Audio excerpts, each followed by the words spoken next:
নমস্কার, আমি ডাক্তার প্রকাশ Mallick, consultant homeopath. দীর্ঘ ৩৯ বছর ধরে হোমিওপ্যাথি চিকিৎসার সঙ্গে যুক্ত আছি। আমি মেদিনীপুরের ছেলে, আমার বীরসিংহ গ্রামে জন্ম। সেই অবস্থায় মেদিনীপুরকে আমি ছাড়তে পারিনি এবং ওই জন্য পূর্ব মেদিনীপুরের পাঁশকুড়াতে আমি যাই।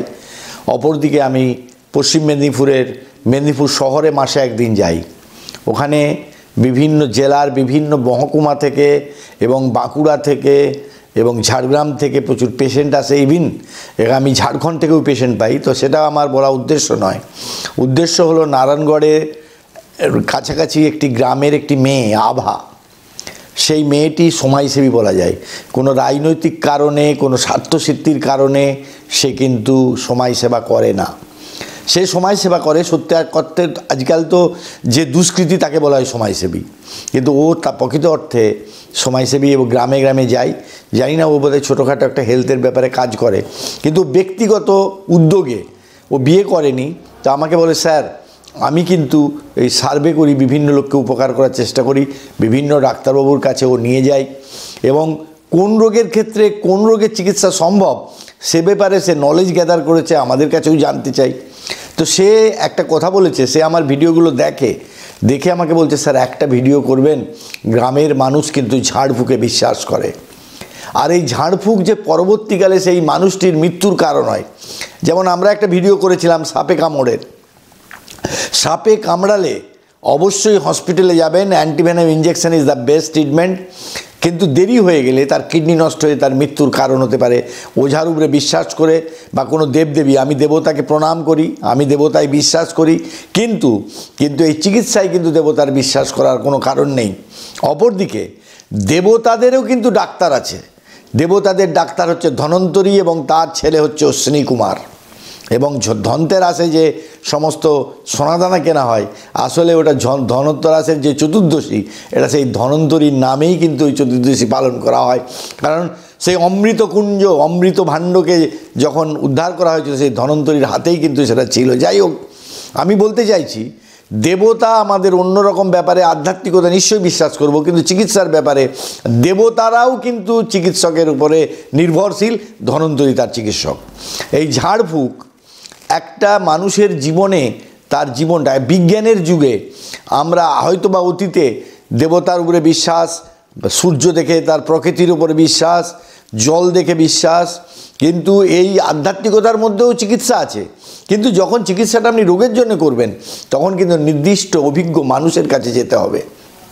এবং এখনও গ্রামে সেই মেয়েটি বলছে, আভা বলছে যে আসলে এখনও গ্রামে জন্ডিস হলে তার চিকিৎসা না করে তাকে নেবার মালা পরানো হয়, কোপাল কেটে দিয়ে তার চিকিৎসা করা হয়। এগুলো কিন্তু ঠিক নয়। অপরদিকে যে এই যে আমরা অনেক সময় দেরি করে ফেলার জন্য অনেক সময় রোগটা এমন পর্যায়ে চলে যায়। এবং আমার কাছে ওই আভা কিছু পেশেন্ট এনেছে যারা এলোপ্যাথি, হোমিওপ্যাথি এবং ঝাড়ফুঁক করেছে এবং ঝাড়ফুঁক করে কোনো মন্দিরে গিয়ে হত্যে দিয়েছে। এই সব ঘটনা ঘটেছে এবং তার পরিণাম যে ভয়াবহ হয়েছে আভা সেটা পরিলক্ষিত করেছে। এবং তার পরিণামেই সে আমাকে রিকোয়েস্ট করেছে, স্যার এরকম নিয়ে একটা ভিডিও করুন, অন্তত কিছু মানুষ যদি আপনার কথা শুনে। আমি বললে শুনবে না, আভা বলছে আমি বললে শুনবে না, আপনি বললে হয়তো বা শুনতেও পারে। তাই আজ ভিডিও করছি। বিজ্ঞান এবং তার সঙ্গে প্যাথোলজিক্যাল পরীক্ষা নিরীক্ষা এবং অভিজ্ঞ মানুষের কাছে চিকিৎসা না নিলে সেই চিকিৎসা ব্যবস্থায় আপনার কিন্তু অসুস্থতা বাড়বে। এবং চিকিৎসকের পরামর্শ অনুযায়ী খাদ্যেরও একটা ব্যাপার আছে, জীবনযাপনের ব্যাপার আছে এবং ব্যায়ামের একটা ব্যাপার আছে। সব মিলিয়ে চিকিৎসক কিন্তু একজন ফ্রেন্ড, ফিলোজফার অ্যান্ড গাইড। শুধুমাত্র ওষুধ দেওয়াটাই চিকিৎসা নয়, এবং কি করলে কি হবে সেই ব্যাপারগুলো বিস্তারিত জানা, কি খাওয়া বন্ধ করতে হবে এবং কি খাবেন না। এবং সেটা যেমন ব্লাড প্রেশারের ক্ষেত্রে আপনি নুন খাবেন না, আপনার যখন বাত হয়েছে তখন টমেটো, মুসুর ডাল, পুঁই শাক, পালং শাক খাবেন না। এবং আপনার যখন ভিটামিন ডি কমে যাচ্ছে তখন আপনাকে রোদ্দুর লাগাতে হবে এবং সেটা 10টা থেকে 2টোর মধ্যে, তার পরে হলে হবে না। এই সব নলেজগুলো কিন্তু দরকার আছে। যাই হোক, আজকে সেই আবার কথা অনুযায়ী আমি আজকে এই ভিডিওটা করলাম যে কোনো রকম। এবং আরও একটা ব্যাপার হচ্ছে যে অনেক সময় আপনি পাজেলড হয়ে যান। কীরকম না, দেখবেন যে ট্রেনে যাচ্ছেন, তো ট্রেনে আপনাকে বলছে যে আপনার কি হাঁটুর ব্যথা আমি 10 মিনিটে কমিয়ে দেবো। তখন আপনি বললেন যে হ্যাঁ আপনার তো সত্যিই ব্যথা, আমি এলোপ্যাথি দেখাচ্ছি, হোমিওপ্যাথি দেখাচ্ছি, কমছে কিন্তু পুরোপুরি ভালো হচ্ছে না, আর ব্যথার তো যন্ত্রণা খুব কঠিন। সেই জন্য আপনি কী করলেন, সেই ওষুধটা ব্যবহার করলেন। তার পরিণাম কি হলো না, একদম সঙ্গে সঙ্গে মানে তার নিষ্পত্তি হয়ে গেল। আপনি ভাবলেন দারুণ, এরা তো দারুণ লোক। কিন্তু মজা হচ্ছে ওই যে মলমটা মেডিকেল পয়েন্ট অফ ভিউ হিপারিন বলে একটা জিনিস থাকে, সেই হিপারিনের মেডিক্যালি 10% বেশি দেয়া যাবে না, কিন্তু পরীক্ষায় দেখা গেছে ওটা 95% পর্যন্ত থাকে। তার জন্য যখন দেখবে মাথার যন্ত্রণার বাম সঙ্গে সঙ্গে লাগালে ভালো হয়ে যাচ্ছে। কিন্তু তার পরিণাম কি হতে পারে, তার পরিণাম হতে পারে হয়তো ভাবছেন যে ডাক্তার পাচ্ছে না এরা পাচ্ছে, তো এরা তাহলে কত জ্ঞানী। আসলে আপনার ব্রেন কনজেশন হতে পারে, ব্রেন টিউমার হতে পারে, প্যারালিসিস হতে পারে, এবং আপনার স্মৃতিশক্তি বিলুপ্ত হতে পারে, এবং অসংখ্য কমপ্লিকেশন তৈরি হতে পারে, এবং এই বাতের ব্যথা সারাতে গিয়ে আপনার কিন্তু বোন ড্যামেজ হয়ে যেতে পারে। তো সেই কারণেই আপনি যারা ডাক্তারি পড়েছে, আমরা 10 বছর 12 বছর পড়াশোনা করার পরে তারপরে 30-40 বছর যে প্র্যাকটিস করছি, এবং আমরাই রোগের কুল পাচ্ছি না, আর ওই একজন আপনাকে 10 টাকা দিয়ে 5 টাকা দিয়ে করে দিল।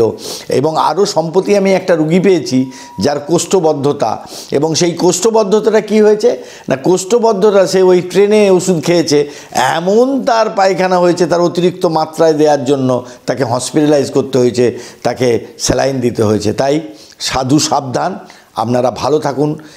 অভিজ্ঞ লোকের এবং যারা কোনো প্রফেশনাল ট্রেনিং না নিয়ে করছে সেটা কিন্তু অপরাধ, এবং যখন কেউ বলছে গ্যারেন্টি দিয়ে সারিয়ে দেবো সেটাও অপরাধ।